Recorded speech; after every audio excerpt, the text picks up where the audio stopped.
Draw a valuable diagram of male reproductive system. यहाँ पर इन्होंने कहा है कि एक वैल्यूएबल डायग्राम बनाइए आप मेल रिप्रोडक्टिव सिस्टम का। तो मैं आपको सजेस्ट करूँगा कि आप एनसीईआरटी के जो डायग्राम्स हैं उन्हीं पर फोकस करें, क्योंकि प्रोवाइड करने को तो बहुत सारे डायग्राम्स प्रोवाइड कर दिए जाएंगे गूगल्स पर भी। आप गूगल अगर आप करेंगे मेल रिप्रोडक्टिव सिस्टम का डायग्राम तो आपको वहाँ पर भी बहुत कुछ मिल जाएगा डायग्राम।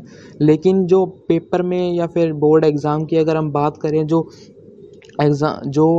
डायग्राम पूछा जाएगा वो एनसीईआरटी का ही आएगा। और यहाँ पर तो चलो बोर्ड एग्ज़ाम में तो एक से या दो ही डायग्राम आएंगे, ज़्यादा डायग्राम बेस्ड क्वेश्चन नहीं आएंगे। लेकिन अगर आप नीट की बात करें तो नीट में तो एनसीईआरटी के ही डायग्राम्स आएंगे। तो चलिए फिर एक बार देख लेते हैं एनसीईआरटी का डायग्राम। तो यहाँ पर हम देखते हैं मेल रिप्रोडक्टिव सिस्टम का diagram, diagrammatic sectional view of male pelvic showing reproductive system.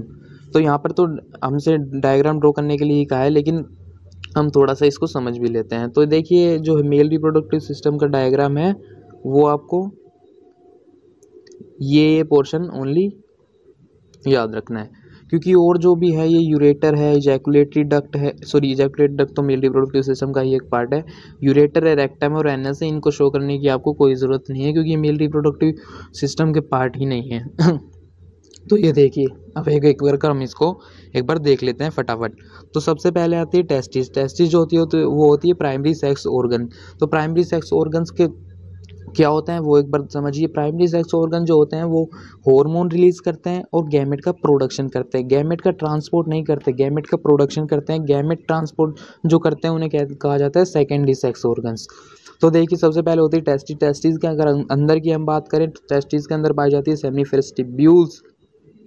Testicular lobules पाए जाते हैं। टेस्टिकुलर लोब्यूल्स के अंदर पाई जाती है सेमिनिफरस ट्यूब्यूल्स। सेमिनिफरस ट्यूब्यूल्स आगे जाकर बनाती है रेटी टेस्टिस। रेटी टेस्टिस के आगे मिलता है हमें वासा एफ्रेंशिया। और वासा एफ्रेंशिया का अगर हम आगे चले तो हमें मिलती है एपिडिडाइमिस, जो कि यहाँ पर दे रखी है। देखिए ये एपिडिडाइमिस है, ये जो टेस्टिस के ऊपर यानी कि पोस्टीरियर सरफेस पे जो टेस्टिस के हैं वो है एपिडिडाइमिस। अगर एपिडिडाइमिस के आगे हम चले तो हमें मिलती है वास डिफरेंस।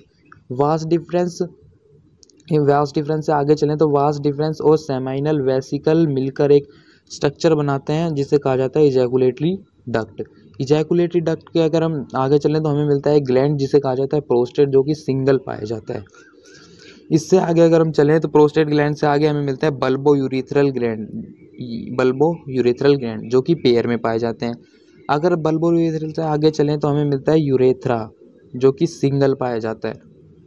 और अगर हम बात करें पेनिस के एंड की तो वो होता है ग्लैंस पेनिस, और उस पर जो स्किन होती है वो होती है फोर स्किन। एक बात आप यहाँ पे याद रखने वाली वो ये है कि जो ग्लैंड्स हैं, तीन ग्लैंड हैं, सेमाइनल वेसिकल, प्रोस्टेट और बल्बोयूथर ग्लैंड।